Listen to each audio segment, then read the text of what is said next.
Olá para você que é inscrito aqui no canal Pão do Advento. Voltamos para mais um vídeo da lição da Escola Sabatina.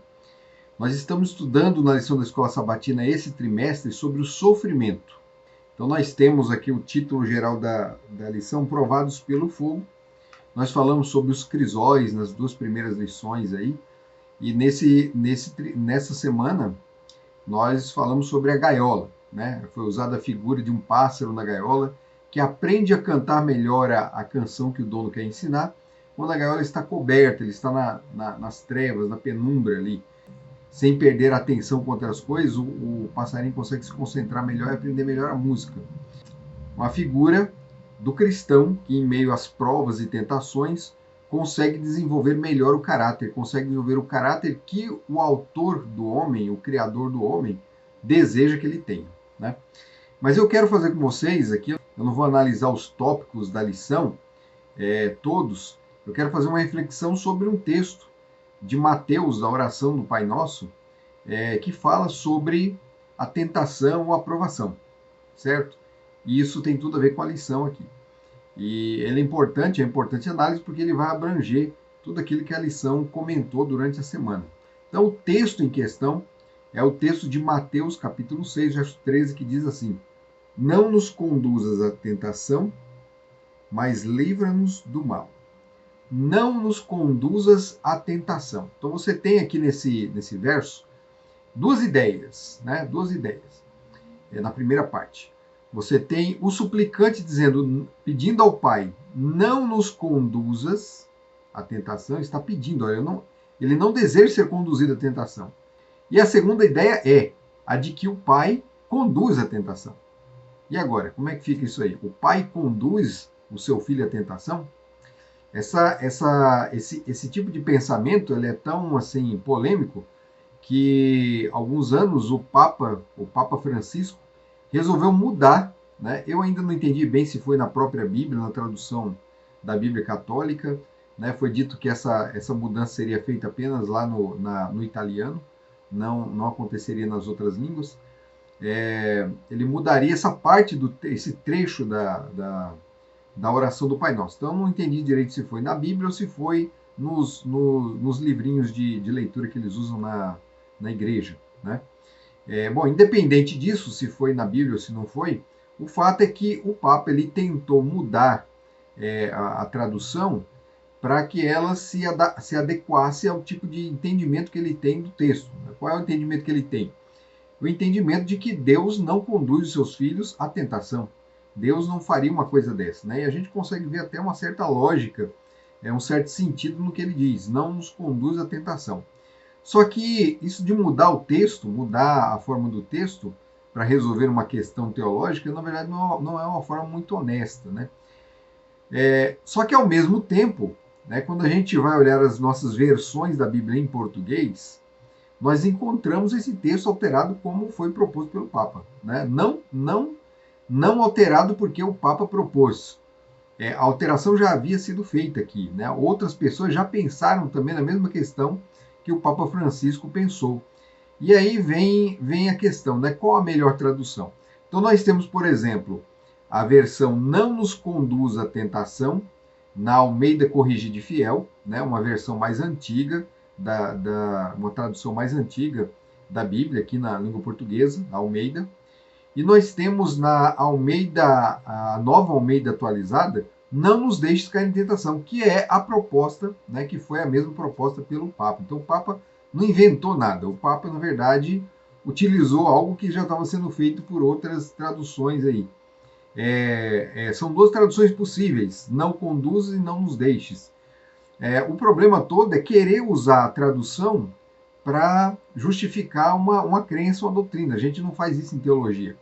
Né? Em teologia, quando a gente estuda um tema, né, a teologia sistemática, por exemplo, ela vai tratar várias teologias que encontramos na Bíblia. Então, nós temos uma teologia da salvação, nós temos uma teologia do pecado, temos uma teologia da Trindade, uma teologia do Pai, do Filho e do Espírito Santo. Então nós vamos procurar no texto bíblico fazer uma exegese do texto para poder extrair tudo que o texto tem a dizer sobre essas questões que foram sistematizadas. Então A doutrina ela é sistematizada em vista de um trabalho de exegese. Então nós vamos direto ao texto original e dali tiramos o significado. Então a exegese não é feita a partir de uma tradução específica. Não. A exegese é feita a partir do texto original, da onde se extrai, da onde se encontra uma tradução até melhor, mas não para se colocar na Bíblia, a tradução, né, ou para fazer novas versões da Bíblia. Embora as traduções também precisem de exegese também, mas para a gente poder formular uma doutrina. Então, em vez de trocar, é melhor procurar saber o que o texto realmente diz. E o que é que o texto diz, né? O que significa, né? Da onde vem, qual o verdadeiro significado da palavra conduza? Será que conduzir ali está errado? E o melhor seria não deixar cair, né? Não deixar cair, né? A palavra seria melhor traduzir por conduzir ou não deixar cair. Então, vamos à palavra original em grego, porque esse texto foi escrito em grego. No grego, o verbo-chave conduzir é a forma subjuntiva auristo ativa do verbo eisferó, que significa transportar para dentro, trazer para dentro, introduzir. Então, o significado real aqui, o significado da palavra aqui dentro desse contexto, né, na forma como ela aparece, o auristo, na verdade, é um tipo de... é uma forma que não existe até na língua portuguesa. Então, há até uma dificuldade para se traduzir isso aí. Mas o significado real de eisferó na nossa língua seria transportar para dentro, trazer para dentro. Ou seja, a ideia de conduzir, ela se encaixa muito bem, né? O conduzir não estaria errado. A forma verbal conduzir, né, para a tradução de eisferó, ela é correta. Né? Não que o não nos deixes cair esteja errada, né? O não deixar cair, não se jogar, ela não estaria errada, mas ela passa uma ideia, ela empobrece o significado do texto. Então, a melhor forma seria conduzir. Então, conduzir seria a melhor forma. Aí daí, se você conclui que conduzir é a melhor forma, então aí temos um problema, né? Que quebrou a cabeça lá, né? Que deixou... Na verdade, não partiu do Papa Francisco, né, mas de um cardeal que apresentou a proposta para ele, o Papa aceitou e assinou. Então a mudança foi feita por conta disso aí. O pai conduz, então, a tentação, os seus filhos, aí nós temos que ir atrás da outra palavra, a tentação. O que tentação significa aqui nessa oração do Pai Nosso? Né? Então, a palavra tentação, no grego, né, aqui no texto de Mateus, vem do grego peirasmos. E peirasmos tem dois significados distintos na Bíblia. Né? Ela tanto pode significar tentação, no sentido de sedução ou indução ao pecado, esse é um sentido, né? E nós encontramos isso em algumas passagens bíblicas, como Mateus 26:41 e 1 Timóteo 6:9. E o segundo significado de tentação é experimento, prova, provação ou teste. Nós encontramos isso, por exemplo, lá em Gálatas 4:14, onde é falado sobre a doença de Paulo, e em 1 de Pedro 4:12, onde Pedro admoesta os cristãos a não se surpreenderem com provações e sofrimentos, que é um texto que nós até lemos aqui em lições passadas, certo? Então a gente está vendo aqui que a palavra peirasmos, ela pode ser traduzida tanto por ser tentação, no sentido daquela tentação que vem do diabo mesmo, né? Aquela tentação de sedução, tentação para cair no pecado, como a tentação, né? Como no sentido de provação, ou seja, os testes, as provas, os sofrimentos que o cristão vai passar. Então, é a mesma palavra, só que aplicada em contextos diferentes. E aqui na oração do Pai Nosso, o que ela quer dizer? Então, o mais correto de se entender aqui na oração do Pai Nosso é de que Jesus está falando da tentação no sentido de provação. Por quê? Porque a provação, o Pai realmente nos conduz à provação. Ele não nos conduz à tentação. Conduzir a tentação ele não conduz. Mas ele conduz a prova sim. Então nós temos na lição, por exemplo, aqui, o povo saindo do Egito e sendo levado, né, pela nuvem, né, foi conduzido ali, Moisés conduzindo o povo também, até o Mar Vermelho, Então ele se encontra numa situação difícil.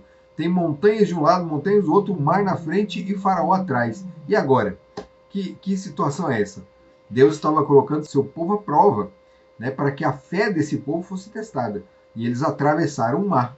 Depois, Deus conduz eles até no meio do deserto, né? Acho que, se não me engano, 3 dias depois que eles saíram ali do mar, eles estavam com sede, estavam no deserto e não tinha água. E a nuvem que conduzia o povo conduziu eles até um lugar onde havia águas amargas.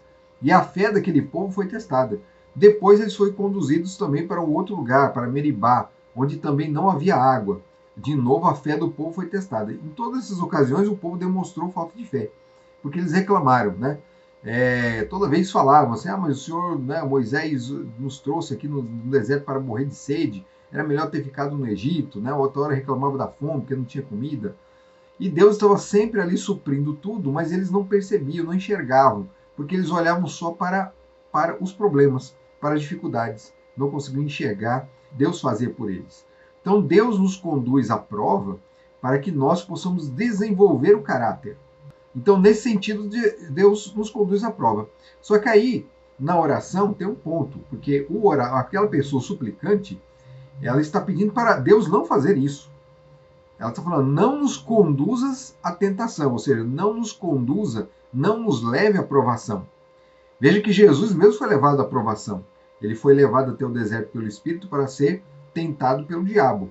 Então o diabo iria ali, né, colocar Jesus em várias provas, em várias dificuldades, e Jesus, por meio da palavra de Deus e da sua fé no Pai, conseguiu vencer todas as dificuldades. Ali já era uma demonstração do que Deus vai fazer conosco. Mas por que na oração então pedir? Se a aprovação é uma coisa boa, vai desenvolver o meu caráter, por que eu tenho que pedir então para que eu não seja levado, né? Para que Deus não me leve à aprovação? Veja, a aprovação ela é uma coisa boa, mas você não tem que desejar a aprovação, tá certo? Isso é coisa de masoquista. Um masoquista que gosta de sofrer, né? Nós, pessoas normais, não gostam de sofrer. Então você pede a Deus para que, se possível, ele nos tire daquela situação, não nos conduza até lá para sermos provados. O próprio Jesus pediu. Né? Isso que eu estou falando aqui não é nenhuma heresia, não. O próprio Jesus, diante ali da cruz, ele estava próximo já da batalha final ali, onde ele seria levado, abandonado pelos seus discípulos, seria açoitado, sofreria. Mas o que passava na mente de Jesus não era nem isso. Era o fato de se separar do Pai, porque ele sabia que quando viesse a grande prova, ele e o Pai teriam que se separar, porque ele estaria carregando os pecados do mundo nas suas costas. Então Jesus ele ora, Pai, o Senhor pode tudo, né? Eu sei que o Senhor pode tudo. Se possível, então, passa de mim esse cálice, né? Tira de mim, passa de mim. Mas aí ele continuou falando, mas seja feita a tua vontade, não a minha. Então naquele momento Jesus estava sofrendo tanto que ele estava pedindo ao Pai para que, se possível, se tivesse um outro jeito, uma outra solução, que fosse tirado dele aquela pena toda, que essa não foi, parece uma oração egoísta, né? Então Jesus estava querendo abandonar todo mundo e se salvar. Não. Acontece que Jesus não tinha o desejo nenhum de se separar do Pai. O grande sofrimento dele foi justamente que nesses momentos finais ele não encontrou mais o Pai. Tanto é que ele vai dizer assim, Pai, por que me abandonaste quando ele estava na cruz? Por que me abandonaste? Porque o Pai já não estava presente, o Pai não podia estar presente, embora o Pai estivesse vendo tudo, embora o Pai estivesse conduzindo tudo do seu trono, mas ele não podia estar junto do seu Filho por causa dos pecados, por causa do meu pecado e do seu pecado. O meu pecado e o seu pecado foi que levaram Jesus a essa dor, esse sofrimento e a morte. Né? Partiu-se-lhe o coração. Ele morreu ali na cruz por conta dos nossos pecados. Não exatamente pela cruz, viu? A cruz foi motivo de muita dor e sofrimento, sim, e ajudou, né, nisso tudo aí. Mas geralmente quem era crucificado demorava dias para morrer. Não morria de uma hora para outra. Ele morreu no mesmo dia. Né? Quando os soldados foram ver, ele já estava morto. Então, gente, Deus ele vai nos provar, vai nos levar a situações que vão testar a nossa fé, para que o nosso caráter, a nossa fé seja purificada, né? Para que a gente possa desenvolver um caráter que seja agradável ao céu, que possa se tornar um tesouro digno de ser guardado na sala do tesouro do céu. Mas não quer dizer que eu tenho que desejar isso. Então, nas suas orações, se você estiver pedindo ao Pai para conseguir ou sair da prova, ou vencer a prova mais rápido, né? Ou que a prova nem venha, não tem problema, você pode pedir. Mas lembrando que a vontade de Deus é que conta, e não a nossa.